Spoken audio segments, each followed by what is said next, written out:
Conditions of Lagrange's mean value theorem. Next question solve करने से पहले तो हम एक बार फिर से Lagrange's मीन वैल्यू थ्योरम की स्टेटमेंट पर ध्यान देंगे। तो स्टेटमेंट क्या है?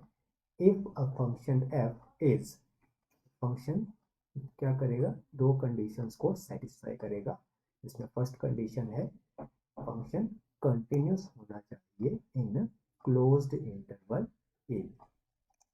सेकंड, फंक्शन क्या होना चाहिए? डिफरेंशिएबल होना चाहिए in open interval A.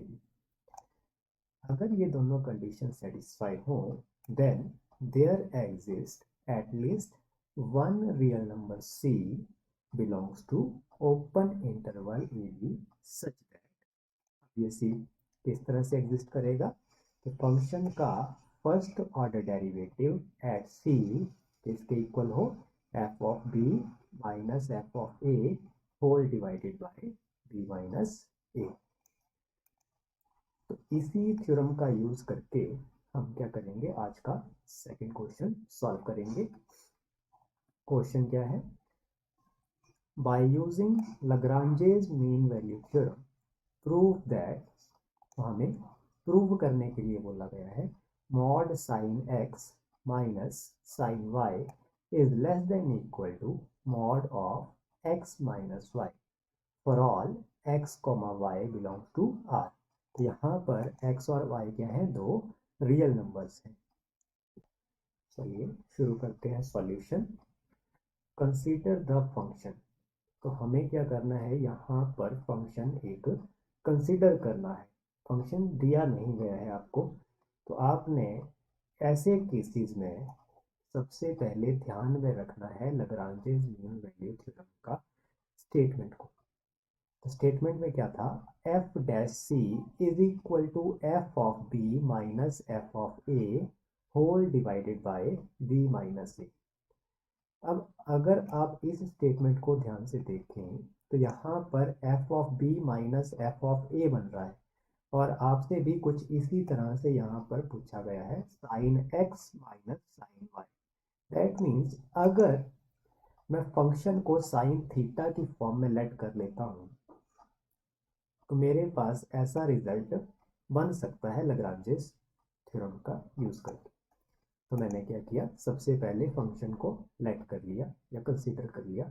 f of t is equal to sine t, आप साइन थीटा भी लेट कर सकते हैं in interval x comma y। अब ये इंटरवल आपने x कोमा y ही क्यों लेट किया? क्योंकि आपको जो रिजल्ट पूछा गया है वो in terms of x and y ही पूछा गया है।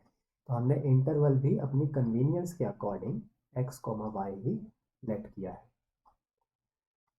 तो सबसे पहले Lagrange's थ्योरम अप्लाई करने से पहले हमें क्या करना पड़ेगा? उसकी कंडीशंस को चेक करना पड़ेगा कि क्या ये फंक्शन उसकी कंडीशंस को सेटिस्फाई कर रहा है या नहीं। हमने लिखा we know sine function is continuous everywhere. तो इस तरह से, क्योंकि हमें पता है कि साइन फंक्शन क्या होता है? कंटिन्यूस फंक्शन होता है, तो हमने क्या किया? फर्स्ट कंडीशन को सेटिस्फाई कर दिया, that is f of t is equal to sine t is continuous in closed interval x, y। Second condition क्या थी? तो फंक्शन क्या होना चाहिए? डेरिवेबल होना चाहिए। हमने क्या किया? फंक्शन का डेरिवेटिव फाइंड कर लिया, that is f dash t is equal to, sine का डेरिवेटिव क्या होता है? cos theta.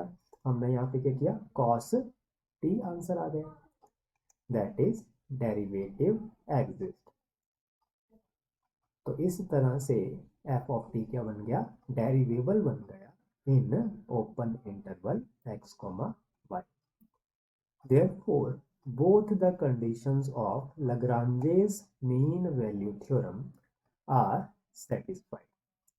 तो अगर दोनों कंडीशन सेटिस्फाई हो then there exists at least one real number c belongs to open interval x, y such that अब ये सी वैल्यू किस तरह से एग्जिस्ट करेगी कि फंक्शन का first order derivative at C किसके इक्वल हो जाए, F of B minus F of A whole divided by B minus A.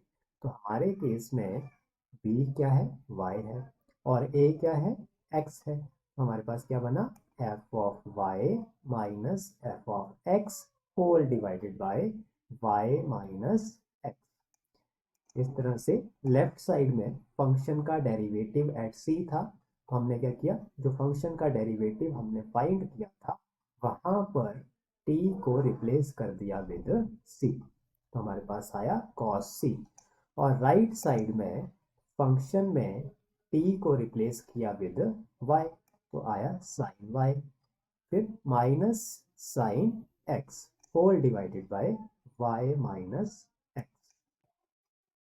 Now we know, अब हम क्या जानते हैं कि कॉस थीटा की मिनिमम वैल्यू क्या होती है, -1 होती है, और मैक्सिमम वैल्यू क्या होती है, +1 होती है। हमने लिख दिया cos theta lies between -1 and 1, that is mod of cos theta is always less than equal to 1। इसी रिजल्ट का यूज हम अपने क्वेश्चन में भी कर सकते हैं। तो हमारे पास क्या आया, cos c is less than equal to 1। तो cos c की वैल्यू क्या थी हमारे पास, sine y minus sine x upon y minus x. तो हमारे पास क्या बना, mod sine y minus sine x upon y minus x is less than equal to 1। अब हमसे क्या पूछा गया था, sine x minus sine y की फॉर्म में। तो हमने क्या किया, न्यूमिनेटर से माइनस कॉमन निकाल लिया मॉड में, और इसी तरह से डिनोमिनेटर में भी माइनस कॉमन निकाल लिया। माइनस माइनस क्या बन गए, प्लस बन गए, और हमारे पास रिजल्ट क्या आया, mod sine x minus sine y whole divided by x minus y which is less than equal to 1। हमने क्या किया, मॉड की प्रॉपर्टीज का यूज कर, that is mod a upon b अगर हमारे पास हो तो हम इसको सेपरेट कर सकते हैं, that is mod a upon mod b. तो हमने इसी रिजल्ट का यूज अपने क्वेश्चन में कर लिया। तो हमारे पास क्या बना, mod sine x minus sine y whole divided by mod of x minus y which is less than equal to 1। अब डिनोमिनेटर रिमूव करना है, तो हमने क्या किया, मल्टीप्लाई कर दिया बोथ साइड्स को with mod x minus y. अब क्योंकि मॉड का रिजल्ट हमेशा पॉजिटिव होता है तो inequality remains as it is, तो इनइक्वालिटी में कोई भी चेंज नहीं किया गया है। तो इस तरह से हमारे पास क्या आया, mod sine x minus sine y is less than equal to mod x minus y for all x comma y belongs to R। ने क्या किया, बाय यूजिंग लाग्रांजेस थ्योरम रिजल्ट क्या किया, प्रूव कर दिया।